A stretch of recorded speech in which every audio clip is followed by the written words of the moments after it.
सडपातळ बांधा, काळेभोर डोळे, दुधाळ पांढरा चेहरा आणि खांद्यावर पडणारे सुंदर असे सुळसुळीत तांबूस केस, अशी सुंदर मुलगी दररोज चौकातून कॉलेजला जायची. दररोज तिला त्या चौकातूनच ये-जा करावी लागत होती, कारण की दुसरा कोणताच रस्ता नव्हता. ती कॉलेजला जात असताना नेहमी त्या चौकात एक मुलांचा घोळका असायचा. त्या मुलांच्या घोळक्यामधील एक मुलगा नेहमी तिच्याकडे बघायचा, पण ती त्याच्याकडे लक्ष न देता खाली मान घालून कॉलेजला जायची. कॉलेजला जात असताना एक दिवस तो तिची वाट अडवतो आणि बोलतो की तू मला खूप आवडतेस, तुला मी आवडतो का? त्यावेळेस ती त्याच्या मित्रांच्या समोर खान करून कानाखाली मारते आणि कॉलेजला निघून जाते. त्याला खूप राग येतो, पण तो मुलगा दररोज तिची वाट अडवू लागला होता. ती एकदा त्याला बोलते की तू माझ्याशी वाट अडवत जाऊ नकोस, तुला काय हवं आहे, उगाच मला त्रास का देतोस? तेव्हा तो बोलतो की मला तुझा रिप्लाय हवा आहे. ती बोलते की मला तू नाही आवडत, कोण म्हटलं की तू मला आवडतोस म्हणून? त्यानंतर तो तिला इग्नोर करू लागतो. तो परत तिची वाट अडवत नाही. बरेच दिवस निघून जातात. नेहमी ती कॉलेजला जाताना त्या मुलांच्या घोळक्यामध्ये तिची नजर त्या मुलग्याकडे जायची. दररोज तिची नजर त्या मुलग्याला शोधायची, पण तो मुलगा आता चौकात थांबतच नव्हता. बरेच दिवसानंतर तिच्या हे लक्षात येतं की मी त्या मुलग्याला शोधत आहे, त्याच्याशिवाय एक दिवस सुद्धा जात नाही आहे. तिला खूप अपराधी असल्यासारखं वाटते. असेच बरेच दिवस निघून जातात. दररोज ती त्याची वाट बघू लागली होती. खूप दिवसानंतर एकदा तिला तो दिसतो. त्यावेळी ती त्याच्याकडे धावत जाते आणि बोलते की कुठे होतास इतके दिवस? तुला माझं उत्तर हवं होतं ना? तर ऐक, माझं सुद्धा तुझ्यावर खूप प्रेम आहे, तू मला खूप आवडायला लागला आहेस. त्यानंतर ते दोघे पण नेहमी भेटू लागले होते. बऱ्याच वेळा कॉलेज सुटल्यानंतर तो तिची कॉलेजजवळ वाट बघायचा.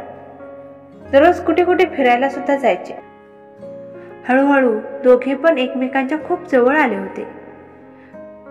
तिचा त्याच्यावर खूप विश्वास होता, कारण तो एवढा गोड बोलायचा की त्याच्या बोलण्याची भुरळ कोणावरही पडायची.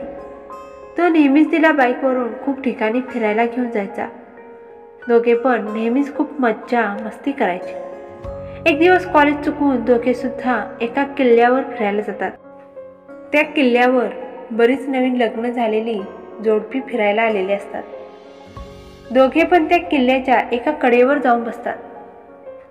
ती त्याच्या खांद्यावर डोकं ठेवते आणि त्यांना बघून तिला असं वाटतं की आपण सुद्धा लग्न झाल्यानंतर आपण दोघे सुद्धा असेच हातात हात घालून सगळीकडे फिरू. एका क्षणासाठी ती स्वप्नात हरवते. तो बोटांची चुटकी वाजवून तिला भानावर आणतो आणि बोलतो की जागेपणी स्वप्न बघत आहेस का? ती बोलते हो, मी आपल्या दोघांच्या सुखी संसाराचं स्वप्न बघत होते. आपलं सुद्धा एक छोटंसं घर असेल, तू नेहमी कामावर जाशील, मी तुझी घरात वाट बघेन, घरात थोडीफार भांडी असतील, तुला दररोज काय हवे काय नको ते मी बघेन. त्यावेळी तो तिला बोलतो की स्वप्नातनं बाहेर पड, असं काही होणार नाही आहे. जेव्हा प्रेयसी बायको बनते ना, तेव्हा हे प्रेम सगळं काही संपतं. तो एकदम तिच्याबरोबर असं काही बोलत होता की तिला पहिल्यांदा काय बोलावे हे समजतच नाही. तो बोलतो की मला तुझ्यासोबत लग्न वगैरे काही करायचं नाही आहे. तू त्या दिवशी माझ्या कानाखाली मारली होतीस ना, त्याचा आज बदला पूर्ण झाला. त्याचं हे बोलणं ऐकून तिला धक्काच बसतो की ज्याच्यावर मी एवढं मनापासून प्रेम केलं, ज्याच्यासोबत लग्न करून संसाराचं स्वप्न पाहिलं, त्यानेच आज माझं स्वप्न मोडलं. ती त्याला बोलते की प्रेमाचं मग नाटक कशाला केलास? का माझी वाट अडवून तू मला विचारलं होतं? तू का माझ्या भावनांशी खेळलास? काय मिळाले तुला असं माझ्याशी वागून?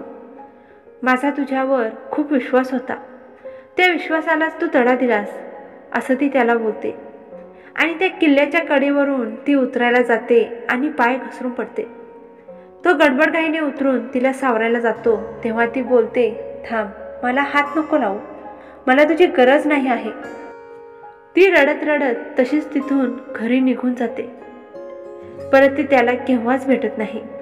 तो बऱ्याच वेळा प्रयत्न करतो तिला भेटण्याचा आणि समजून सांगण्याचा, पण तो तिच्या नजरेतून पूर्ण उतरलेला होता, कारण तो तिच्या भावनांशी खेळला होता. का कधी आयुष्यात असं जगावं लागतं? मनात दुःख असूनही ओठावर आसू आणावं लागतं. खूप मनापासून हवी असते ती गोष्ट हसत हसत दूर जाताना पाहावं लागतं. एक गोष्ट नेहमी लक्षात ठेवा, सुरुवातीला सगळेच प्रेम दाखवतात, पण जेव्हा त्यांना कळतं ना की आपण त्यांच्याशिवाय राहू शकत नाही, तेव्हा ते आपल्याला दूर करायला सुरुवात करतात. आशा करते की मित्रांनो, तुम्हाला आजची कहाणी आवडली असेल तर नक्की लाईक, शेअर आणि कमेंट करायला विसरू नका. भेटूया पुढच्या कहाणीमध्ये. तोपर्यंत धन्यवाद.